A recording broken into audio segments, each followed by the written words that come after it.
Hey guys, I'm here with Anthony Isola, who is a financial advisor at Ritholtz Wealth Management and an expert on teachers' retirements, 403(b) plans, and we're going to talk about his 10 rules for retirement investing. This affects teachers, but it really affects everyone. So if you plan on retiring and having the money to do it, I suggest you stick around as we go through these rules. Stand by.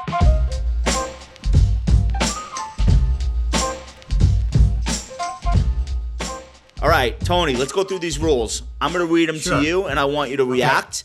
But these are your retirement rules, right? Pretty much. I made them up. Yep. All right. First of all, number one, ask your advisor how they get paid. Why is that so important and elemental? Absolutely essential, because if someone's selling you a product, they're just going to sell you a product that pays them the highest commission. And if they say, there is no cost, then they're just lying, which is even worse. So ask them, and better yet, get it in writing. Okay. You say to tune out the advice of most of your colleagues. So assume we're talking to someone that doesn't work in financial services, someone that works either as a teacher or in construction or at a law firm. Why is this so important? Because pretty much, to be honest, they're absolutely clueless.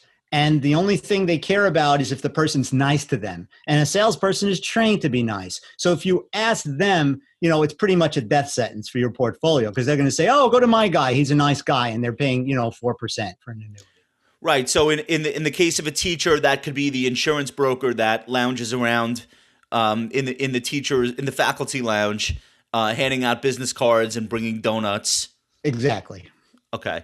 And in the case of any other workplace, there's this really nice guy, or I play golf with this guy. That doesn't mean it's good financial advice.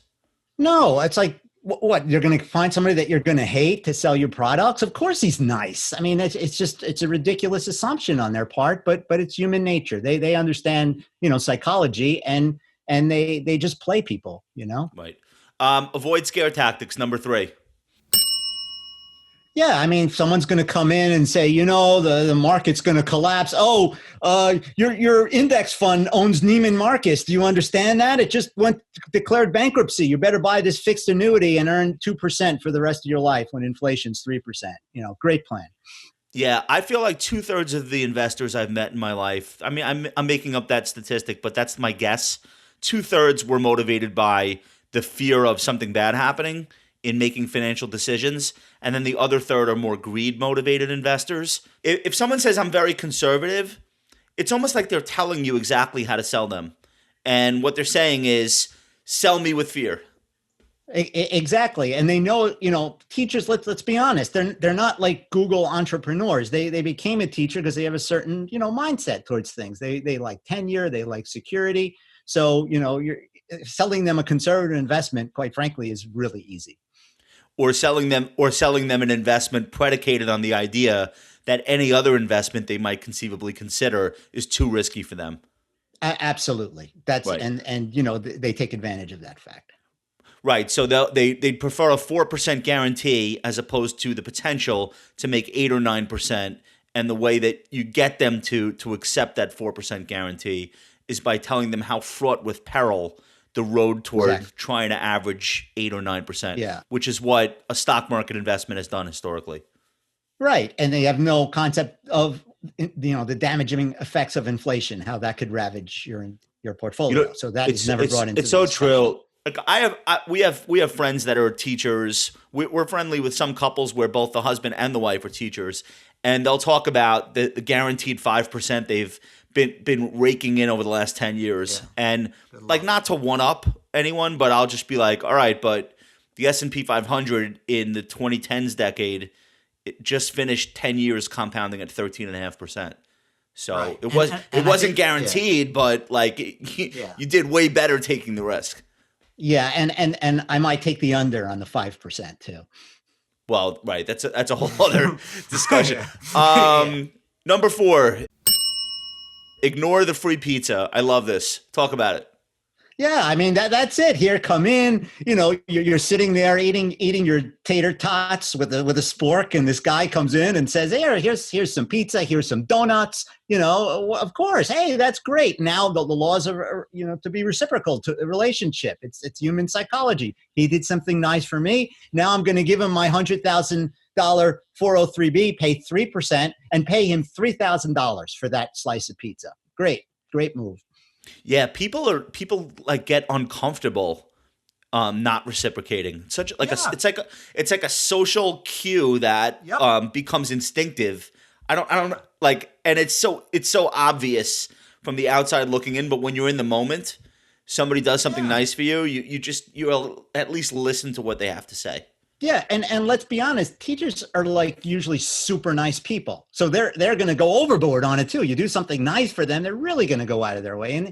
And these guys know it. The happy hour, donuts, you name little tchotchkes they give them, and they don't understand the enormous price they are paying for the next. Right. And they usually never change their investment. So this is like a 20-year annuity for the salesperson. They know that.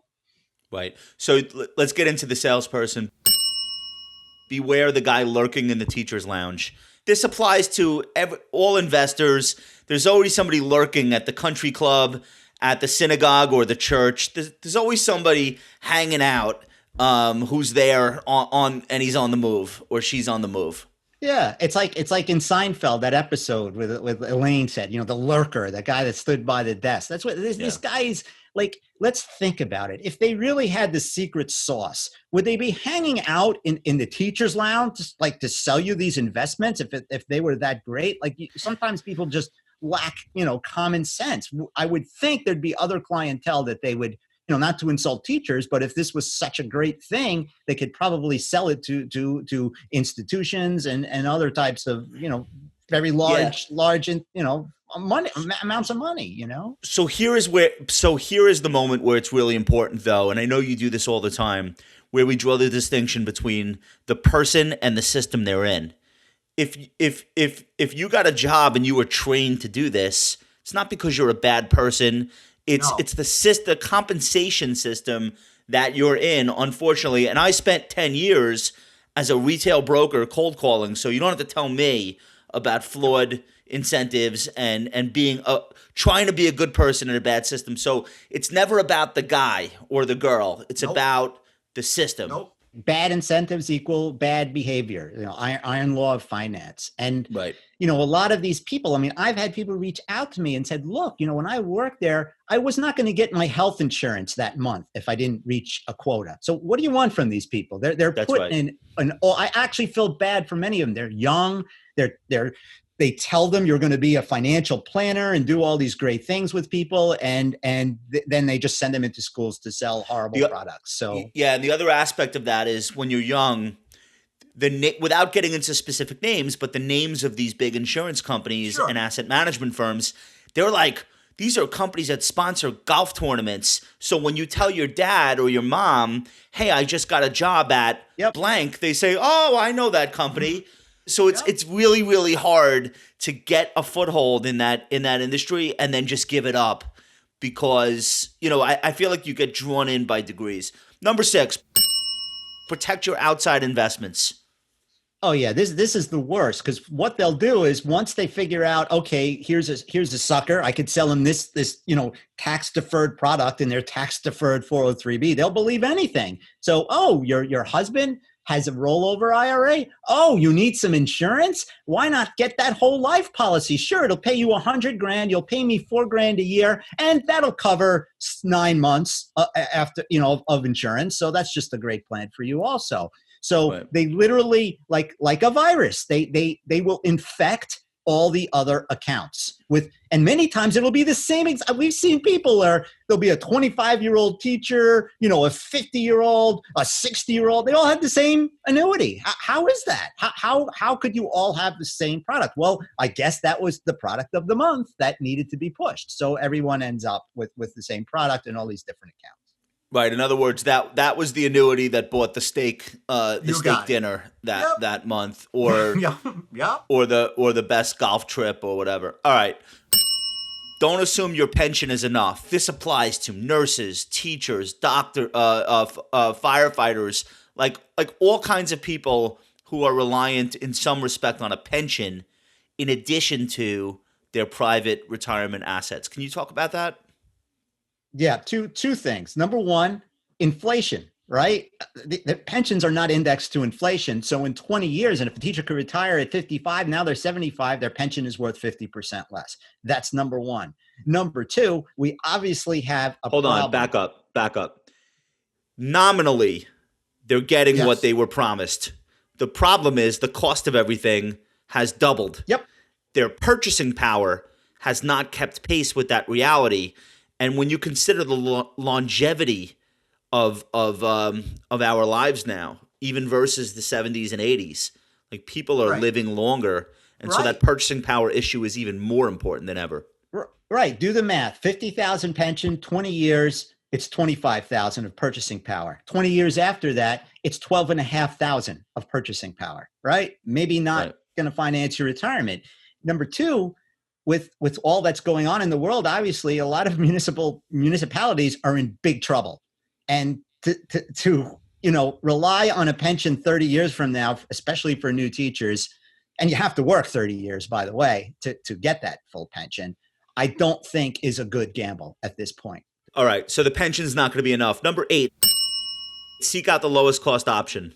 Yeah, very simple.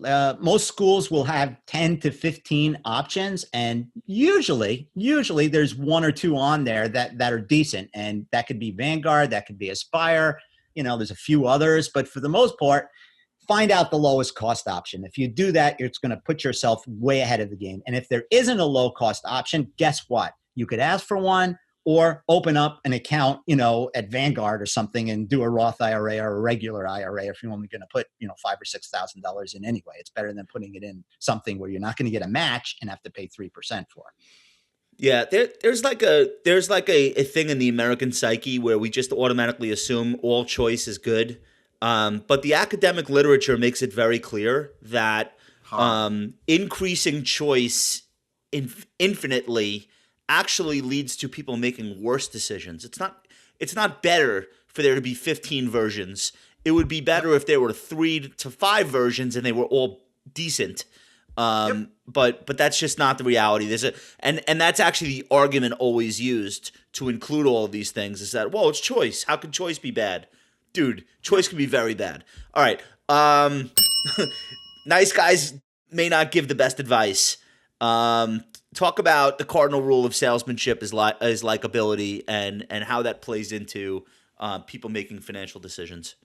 I mean that's it. Let's picture yourself. You're the average teacher. You know nothing. You are pretty much financially illiterate. Some guy comes up to you. He's like the nicest guy. He's well dressed, usually like good looking guy, young guy.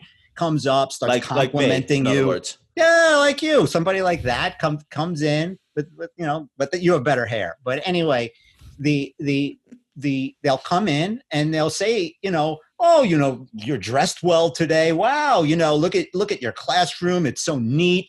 All these ridiculous things, and people, wow, this is a nice guy. Next thing you know, he pulls out a contract, and with basically knowing nothing about what you're buying, he knows nothing about your financial needs. You sign that all due to the fact that he gave you a few nice compliments and maybe gave you a pin or a button or a cap or some nonsense. So another aspect of this is that a lot of the people that fall prey to a bad financial pitch, part of the reason why is because no other financial professionals are paying any attention to them. So it's almost like, well, maybe this isn't the best person to be giving me advice, but it's the only person talking to me. It's the only person interested in me. So there's an aspect of that. Yep, and they also do that too. I call it's like the lamest excuse in the world, because they'll defend themselves and say, well, if we didn't do this, you wouldn't have anything, right? It's like going back to the Civil War and saying, you know what, we'll chop off your leg to save you from a bullet wound, right? Yes, maybe you saved the person from the bullet wound, but chopping off the leg is obviously not the best solution. So they're using a strategy from 100 years ago to solve someone's modern retirement problems, which was indefensible. I never liked the argument that there has to be some obscene profit margin involved if you're going to sell the mass affluent, which I guess mass affluent is investors with between $100,000 and $500,000, or however they define it. I never liked the argument that, well, we're here for these people, so we should be able to charge whatever we charge and recommend whatever we recommend. I never liked it. All right, let's do the last one. Sign up. Rule number 10 of Tony's retirement rules.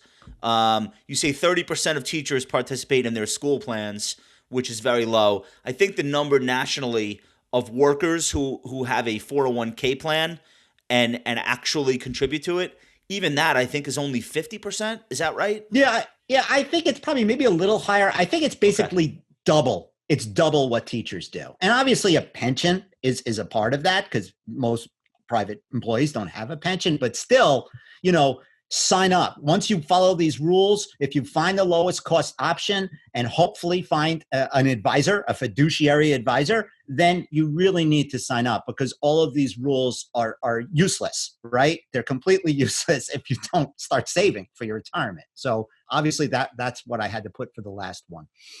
Listen, you've done a great job. I love these rules. I know you're gonna publish these as something people can read.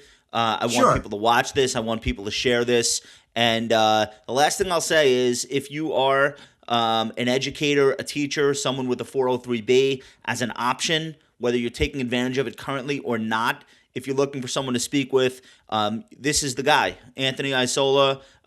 Full disclosure, an advisor at my firm, but one of the preeminent voices in this space nationally. Anthony and his wife, Dina, they've done a wonderful job educating teachers on investments. And if you're looking for someone to talk to, how can you not talk to Tony? You could throw Matt in too, because he helps us greatly. Without a doubt. Shout to Matty. All right. Let us know what your thoughts are on these rules. I thought they were great.